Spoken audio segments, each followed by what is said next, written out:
સમાચાર સવારમાં તમારું સ્વાગત છે। આજના તાજા અને મુખ્ય સમાચાર જાણીએ તે પહેલા ચેનલને સબસ્ક્રાઇબ કરી લો। અંબાલાલ પટેલની વધુ એક મોટી આગાહી। અંબાલાલ પટેલે જણાવ્યું છે કે જાન્યુઆરીના અંતમાં વાવાઝોડું આવવાનું છે। ભૂમધ્ય સાગરમાં ચક્રવાત સર્જાયું છે, જેની ભારતના પશ્ચિમ ભાગ ઉપર અસર થશે। વેસ્ટર્ન ડિસ્ટર્બન્સની અસર 24 થી 26 જાન્યુઆરીએ ગુજરાતમાં જોવા મળશે, તેથી કચ્છ અને પશ્ચિમ સૌરાષ્ટ્રમાં વરસાદ પડી શકે છે। અન્ય વિસ્તારોમાં વાદળછાયું વાતાવરણ રહી શકે છે। 17 થી 19 જાન્યુઆરીએ પણ રાજ્યમાં વાદળછાયું વાતાવરણ રહેવાની સંભાવના છે। દારૂના વધુ પડતા સેવનના કારણે 2 ના મોત। દહેગામના લીહોડા ગામે દારૂ પીવાથી 2 વ્યક્તિઓના મોત થયા છે। 2 વ્યક્તિને ગંભીર હાલતમાં ગાંધીનગર સિવિલ હોસ્પિટલ ખસેડાયા છે। વધુ પડતા દારૂના સેવન તેમજ બીમારીના કારણે તેમના મોતની આશંકા વ્યક્ત કરાઈ છે। ઘટનાની જાણ થતાં રેન્જ આઈજી અને એસપી સહિતનો પોલીસ કાફલો દોડી આવ્યો હતો। એફએસએલનો રિપોર્ટ આવી ચૂક્યો છે। તેના રિપોર્ટમાં મિથેનોલની હાજરી નહીં હોવાનું જણાવાયું છે। ગાંધીનગર રાજ્યનું સૌથી ઠંડુ શહેર। અમદાવાદમાં 6 ડિગ્રી જેટલો ઘટ્યો લઘુત્તમ પારો। 10.6 ડિગ્રીએ પહોંચતા લોકો ઠૂંઠવાયા। ગુજરાતભરમાં કડકડતી ઠંડીનો અનુભવ થઈ રહ્યો છે। લઘુત્તમ પારો ગગડતા ગાંધીનગર રાજ્યનું સૌથી ઠંડુ શહેર બન્યું છે। પાટનગરમાં સિઝનની સૌથી વધુ ઠંડી અનુભવાઈ રહી છે। ગઈકાલે લઘુત્તમ તાપમાન 9.6 ડિગ્રીએ પહોંચ્યું હતું, જ્યારે અમદાવાદ શહેરમાં 6 ડિગ્રી જેટલો પારો ગગડતા લઘુત્તમ તાપમાન 10.6 ડિગ્રી નોંધાતા લોકો ઠૂંઠવાયા હતા। પીએમ મોદીના અભિયાનમાં જોડાયા હર્ષ સંઘવી। અયોધ્યામાં રામલલ્લાની પ્રાણ પ્રતિષ્ઠાને લઈ પીએમ મોદીના માર્ગદર્શનમાં 14 થી 22 જાન્યુઆરી દરમિયાન દેશભરમાં મંદિર પરિસરોની સફાઈ માટે સ્વચ્છતા અભિયાન ચાલી રહ્યું છે। આ અભિયાનમાં આજે સુરતના ઇછાનાથ મહાદેવના મંદિર પરિસરમાં રાજ્ય ગૃહમંત્રી હર્ષ સંઘવી પણ સફાઈ કરતા જોવા મળ્યા હતા। તેમણે ટ્વિટર પર આની માહિતી શેર કરી છે, સાથે આ અભિયાનમાં સૌને જોડાવા આગ્રહ પણ કર્યો હતો। તૈયાર રહેજો, માર્ચમાં લેવાઈ શકે છે પરીક્ષા। તાજેતરમાં ગુજરાત ગૌણસેવા પસંદગી મંડળ દ્વારા જુનિયર ક્લાર્ક અને સિનિયર ક્લાર્ક સહિત અલગ અલગ 22 કેડરમાં 4300 જગ્યા પર ભરતી જાહેર કરાઈ છે, જેને લઈને હવે જલ્દી પરીક્ષા લેવાનું સરકાર વિચારી રહી છે। માર્ચના અંતમાં પરીક્ષા યોજાશે અને એપ્રિલમાં પૂર્ણ થશે। ગૌણસેવા પસંદગી મંડળે વહેલી પરીક્ષા યોજવાનું આયોજન છે, જેનો સિલેબસ તમે ગૌણસેવાની સત્તાવાર વેબસાઇટ gssb.gujarat.government.in પર જોઈ શકો છો। આ દિગ્ગજ નેતાની બહેનનું નિધન। કેન્દ્રીય ગૃહમંત્રી અમિત શાહના બહેનનું નિધન થયું છે, તેથી અમિત શાહના ગુજરાતના તમામ કાર્યક્રમો રદ કરાયા હતા। અમિત શાહના બહેન અમદાવાદમાં કેડી હોસ્પિટલ ખાતે સારવાર અર્થે દાખલ હતા, જેમાં આજે તેમનું નિધન થયું છે। ઉલ્લેખનીય છે કે અમિત શાહનો બનાસકાંઠા અને રક્ષા યુનિવર્સિટીનો કાર્યક્રમ રદ કરવામાં આવ્યો હતો। ફૂલ આપી ટ્રાફિકના નિયમો સમજાવ્યા। અમદાવાદ પોલીસની ટીમ શહેરમાં વિવિધ કામગીરી કરતી રહેતી હોય છે, ત્યારે સેફટી વીક અંતર્ગત એલ ડિવિઝન ટ્રાફિક પોલીસ સ્ટેશનના પ્રબોધરાવળ સર્કલ ખાતે અનોખી કામગીરી કરાઈ હતી। અહીં જે લોકો ટ્રાફિકના નિયમોનું પાલન નથી કરતા એ લોકોને ટ્રાફિકના નિયમોનું પાલન કરવા ફૂલ આપી સમજણ આપવામાં આવી હતી। અમદાવાદ શહેરમાં ટ્રાફિકના નિયમોનું કડક પાલન કરવા વિવિધ પ્રવૃત્તિ પોલીસ દ્વારા કરવામાં આવતી હોય છે।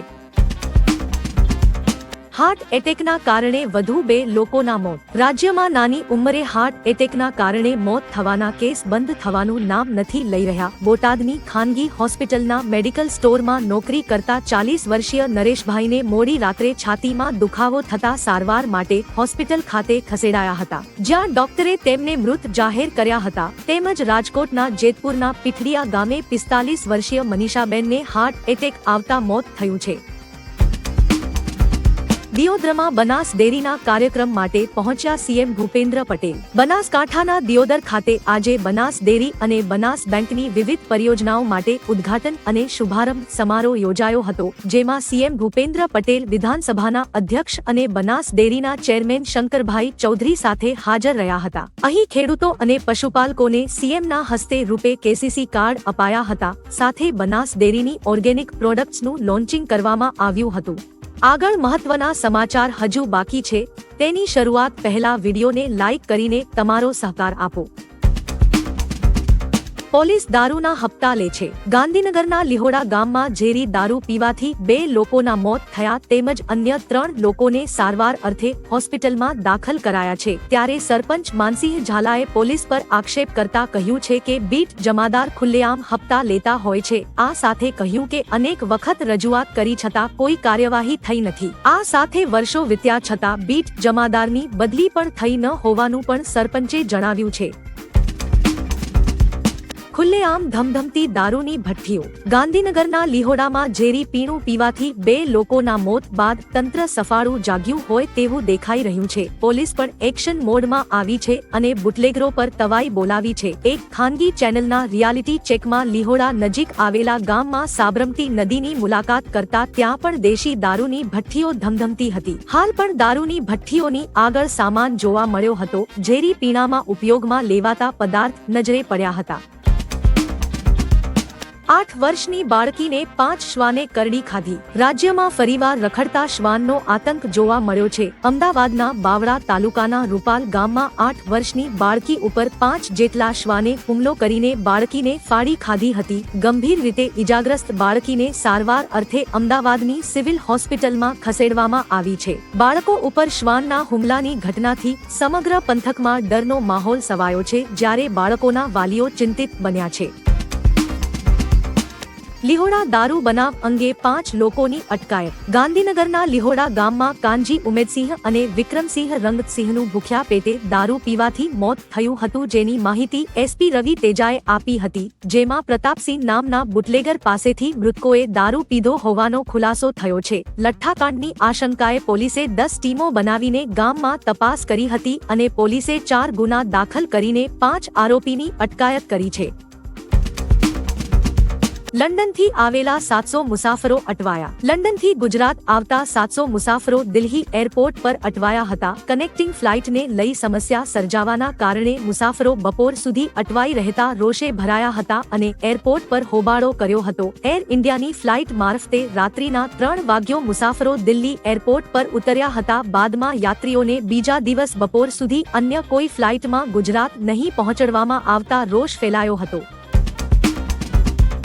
હવે ફેબ્રુઆરી માસમાં ઉજવાશે ઉત્તરાયણ। ખગોળશાસ્ત્રીઓ મુજબ સૂર્યની ગતિ દર વર્ષે 20 સેકન્ડ વધતી હોવાથી આગામી 5000 વર્ષ બાદ મકર સંક્રાંતિનો તહેવાર ફેબ્રુઆરીમાં આવશે। સમ્રાટ હર્ષવર્ધનના સમયમાં 6ઠી સદીમાં ઉત્તરાયણનો તહેવાર 24મી ડિસેમ્બરે ઉજવાતો હતો। સૂર્ય દર વર્ષે 21મી ડિસેમ્બરે સાયન ગતિએ મકર રાશિમાં પ્રવેશ કરે છે। આથી સાયન મકર સંક્રાંતિ 21મી ડિસેમ્બરે ઉજવાય છે અને એ દિવસથી સૂર્ય ઉત્તર તરફ ખસતો હોવાથી ઉત્તરાયણ ઉજવાય છે। પીએમ મોદીએ ગાયોને ચારો ખવડાવ્યો। ઉત્તરાયણ પર દાન પુણ્યનું અનેરું મહત્વ હોય છે। આ દિવસે ગાયોને ચારો ખવડાવવાનું મહત્વ પણ હોય છે। પીએમ મોદીએ પણ સોશિયલ મીડિયા ટ્વિટર પર તેને લગતી પોસ્ટ કરી છે જેમાં તેઓએ મકર સંક્રાંતિના અવસર પર તેમના નિવાસ સ્થાને ગાયોને ચારો ખવડાવ્યો હતો।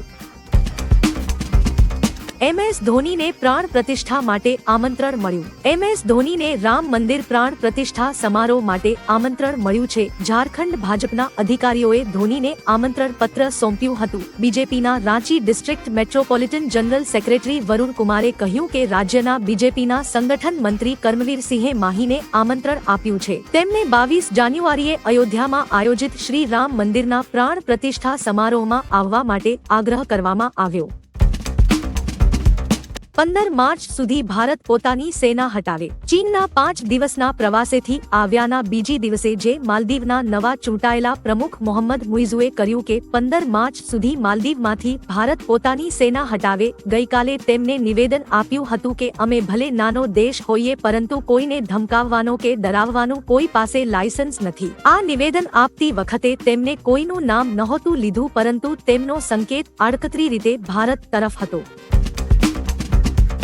અમિતાભ બચ્ચન અયોધ્યામાં ઘર બનાવશે। બોલિવૂડના મેગાસ્ટાર અમિતાભ બચ્ચને અયોધ્યામાં પોતાના ઘર માટે 10,000 ચોરસ ફૂટનો પ્લોટ ખરીદ્યો છે જેની કિંમત 14.5 કરોડ રૂપિયા હોવાનું મનાય છે। તેમણે આ પ્લોટ 7 સ્ટાર એસ્ક્લેવ અને ધ સરયુમાં developer the house of Abhinandan Lodha પાસેથી ખરીદ્યો છે। અમિતાભે કહ્યું કે અયોધ્યાની શાશ્વત આધ્યાત્મિકતા અને સાંસ્કૃતિક સમૃદ્ધિએ ભૌગોલિક સીમાઓથી વધીને એક ભાવનાત્મક કનેક્શન બનાવ્યું છે। આ અયોધ્યાની આત્મામાં એક સફરની શરૂઆત છે।